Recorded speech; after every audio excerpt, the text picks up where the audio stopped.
Hola a todos, bienvenidos a un nuevo programa de Visión Internacional en donde conocemos mucho más sobre temas internacionales de la mano de expertos. El día de hoy hablaremos sobre un tema muy importante que está ocurriendo en el mundo y que repercute como consecuencia en diversos países: la relación de China y Rusia y la posición de Pekín frente a la invasión en Ucrania. El día de hoy tenemos como invitado especial al profesor Chávez Mazuelos, en el cual podemos explayarnos mucho más en el siguiente bloque. Nos vamos a una pausa comercial.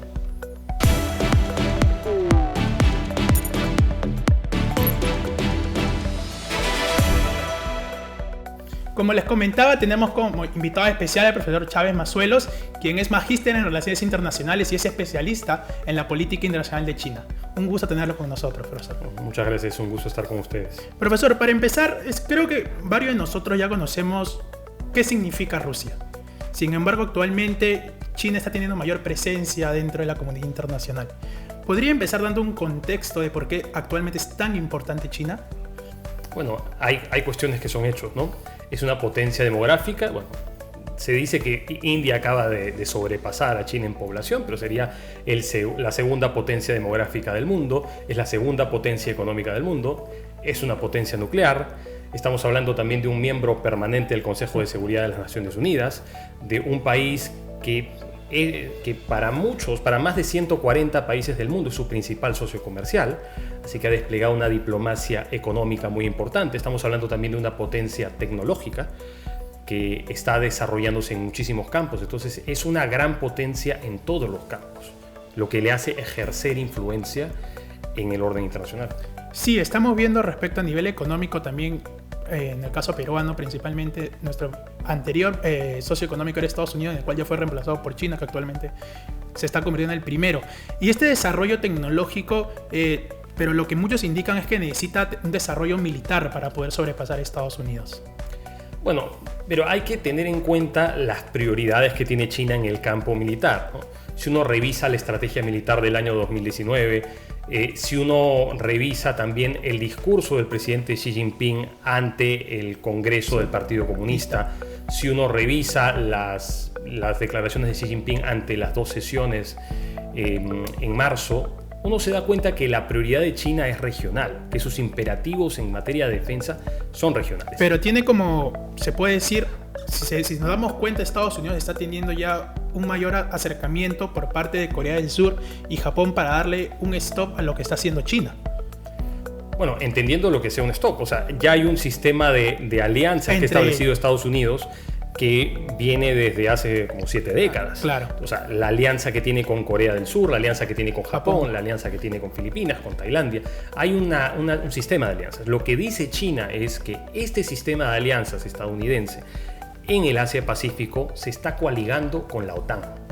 Y prueba de ello es que la OTAN va a abrir una oficina en Japón. Entonces, desde la perspectiva china, esto es una amenaza para los intereses de seguridad de China. Lo que quiere China es que Estados Unidos salga de la porción marítima que está después de la primera cadena de islas, claro, ¿no? La península de Corea, Japón, las Ryukyu, Taiwán, Filipinas, hasta Borneo. Quiere que Estados Unidos esté fuera de esa zona porque se considera que esa es una zona fundamental para la seguridad y el comercio de China. Sí, hemos visto que también China está promoviendo mucho su política exterior muy fuerte a través de la diplomacia. Y ya centrándonos un poco más en alianzas, ¿cómo podríamos ver esta alianza o este apoyo que tiene China con Rusia? Claro, en principio hay que ser cuidadosos con el término, ¿no? Porque usualmente las alianzas son entendidas como pactos de defensa mutua. Claro, algo más militar. Claro, y no existe una alianza militar entre China y Rusia, no existe una obligación de defensa mutua, no existe un tratado. Existe una cooperación bilateral muy importante. Muy fuerte. Muy fuerte. ¿Y cómo podríamos hablar respecto a si se llega a formar una alianza entre China y Rusia? Por ejemplo, vemos en consejos de seguridad que normalmente van de la mano al momento de tener alguna decisión. Lo que sucede es que sus imperativos de política exterior son similares en este momento. Están arraigados, se puede decir. Como digo, ¿no? Rusia está invadiendo Ucrania y está sufriendo una gran cantidad de sanciones de parte de Occidente y retaliaciones de parte de Occidente.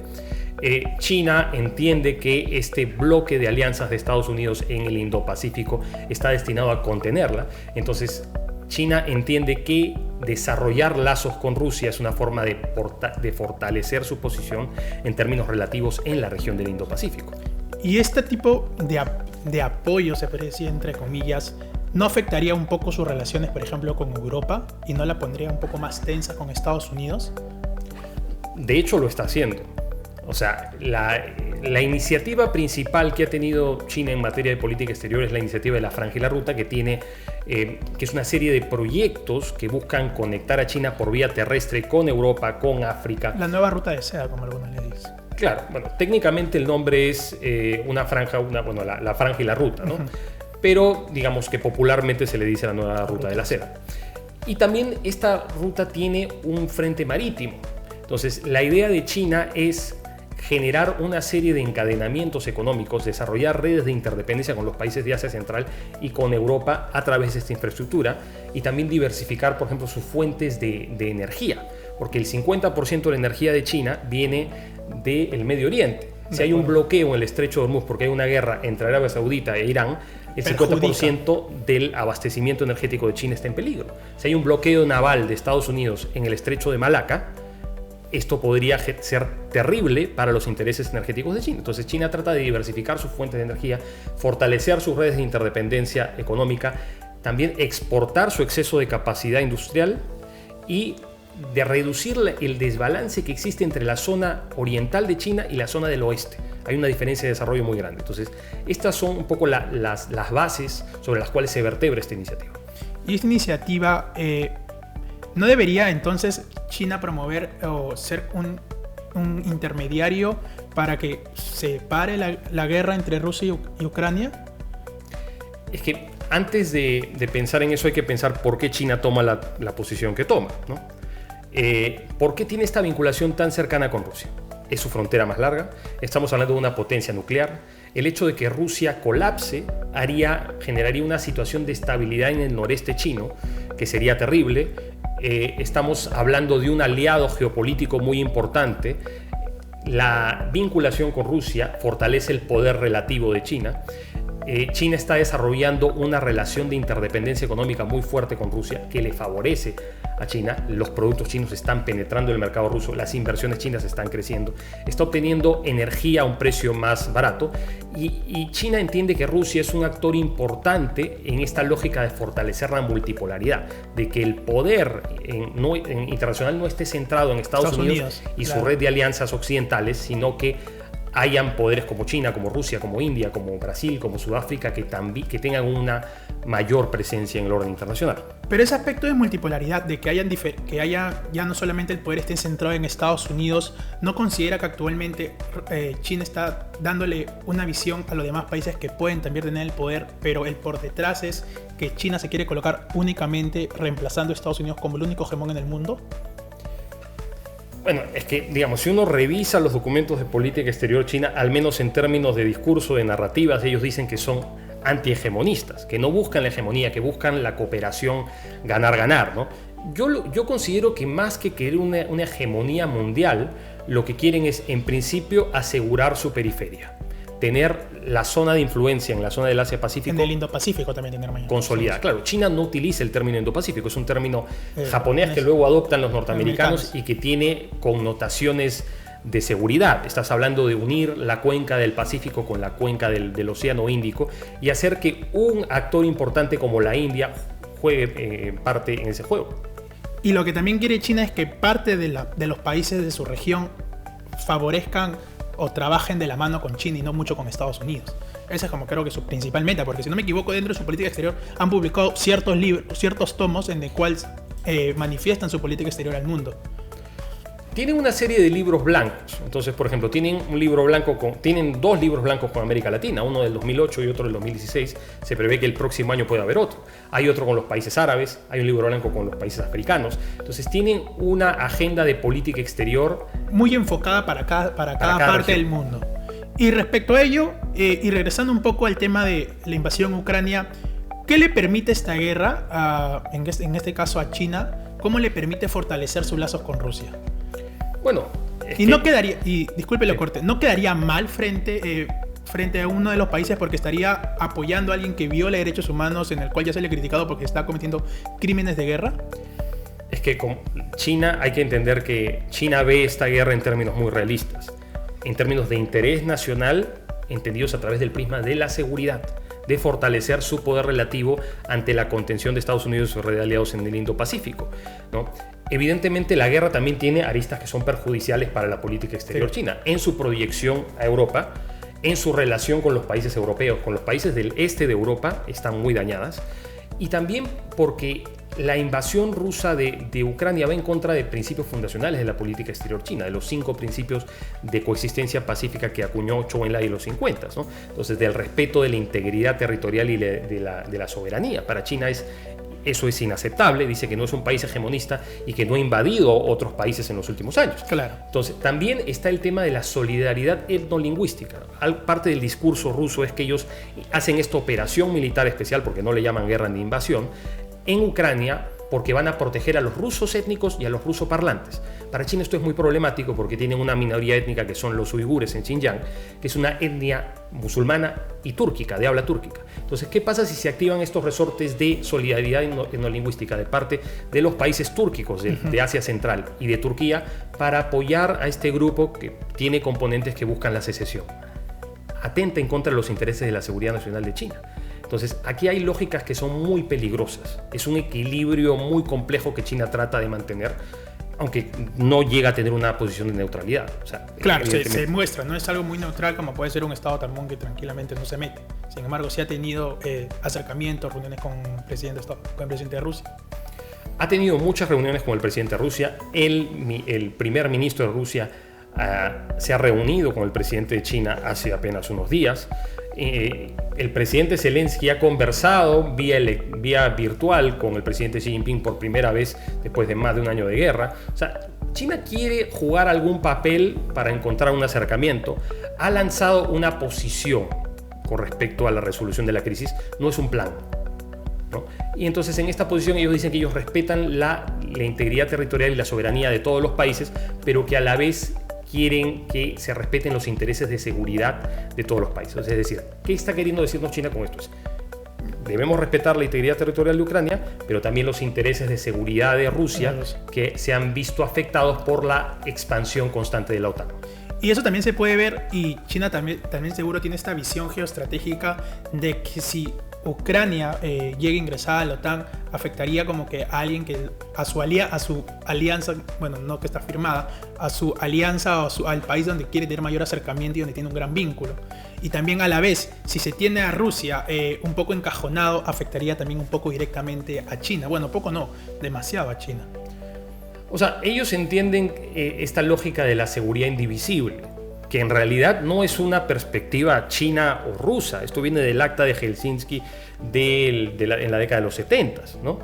De esta lógica de la seguridad indivisible, que un país no debe conseguir seguridad a expensas de otro. Entonces, para ellos esto es problemático porque dicen, si lo hacen con Rusia en Europa, ¿qué podrían hacer contra nosotros con su red de alianzas en el Indo-Pacífico? ¿Podría generarse una suerte de OTAN del este de Asia, por ejemplo?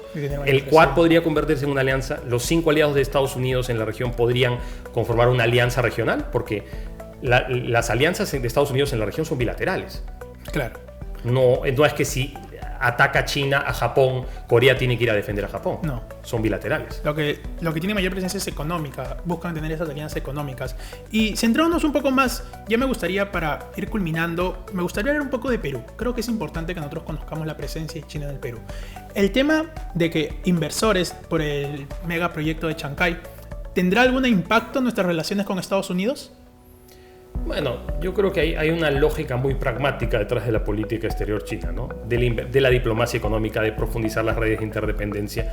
Y China tiene una ventaja sobre Estados Unidos, que es que China tiene una banca de fomento pública que financia los proyectos y que tiene empresas estatales que son capaces de invertir. Entonces, que tienen capacidad. El partido-estado, porque tenemos que entender que China no es un país convencional, no. Es un país donde hay un partido que manda al Estado, que está encima del Estado, tiene una capacidad de movilización de sus recursos mayor de la que tiene Estados Unidos sobre sus empresas privadas. Entonces, esto es estratégicamente importante para el Perú. Estamos hablando de tener un puerto de más de 3.400 millones de dólares en el centro del Pacífico Sur.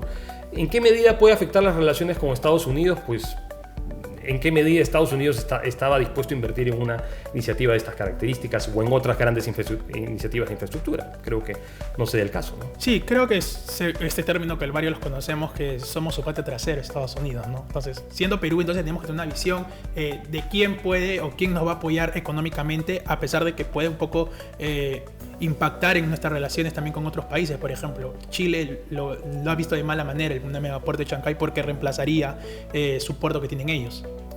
Pero es parte de la dinámica de competencia, ¿no? Cuando el Perú habló con Brasil de este tren bioceánico, Chile lanzó otra propuesta para que pasara por puertos chilenos. Entonces todos los países buscan preconizar sus intereses económicos. Entonces es una dinámica de competencia. Lo importante en materia de la política exterior peruana es el pragmatismo, es el tener capacidad de interlocución con Europa, con Estados Unidos, con China, el hacer acuerdos comerciales, el recabar inversiones, el tener buenas relaciones políticas, el diversificarlas. No tenemos que estar hipotecados a una potencia.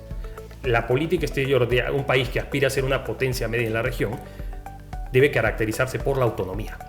Y eso también se da mediante la política exterior, que hay que tenerla muy bien plasmada para poder impactar en los sectores que te dan beneficio, que tienen en tu interés nacional. Y entendiendo la posición en la que estás. El Perú es un país que abraza al Pacífico, que tiene una condición más o menos bioceánica porque tiene una proyección al Atlántico a través de la Amazonía, pero que es principalmente un país del Pacífico, un país que es parte del Foro de Cooperación Económica Asia-Pacífico, que va a ser sede de este foro el próximo año. Y normalmente casi siempre sede de Lima. O sea, es un lugar donde es muy abrazado por el tema asiático.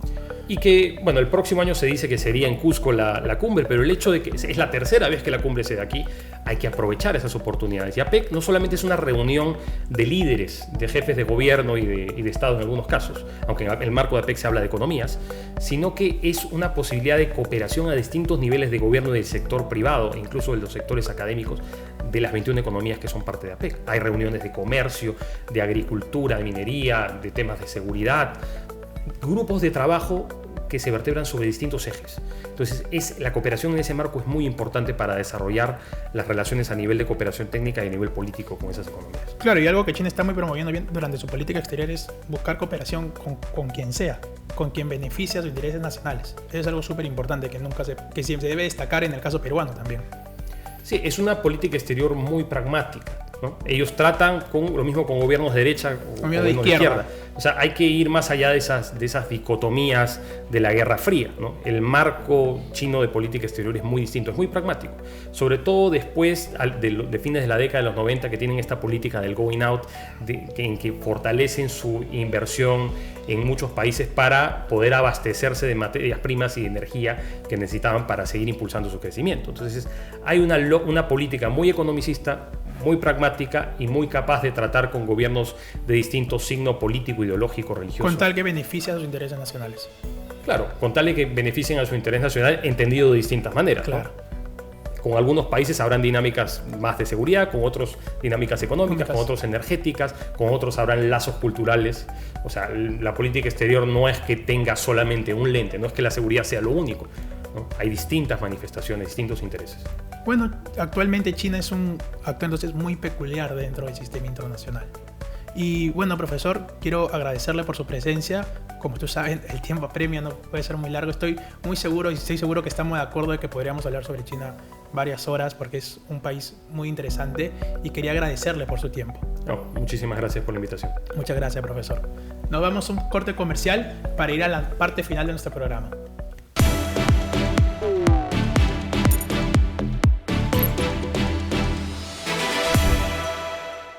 Para terminar, es importante mencionar la importancia que tiene la relación entre Rusia y China y qué rol está jugando actualmente China en el sistema internacional. Mi nombre es Fernando Saavedra y nos vemos en un próximo programa de Visión Internacional, donde conocemos mucho más sobre temas internacionales de la mano de expertos.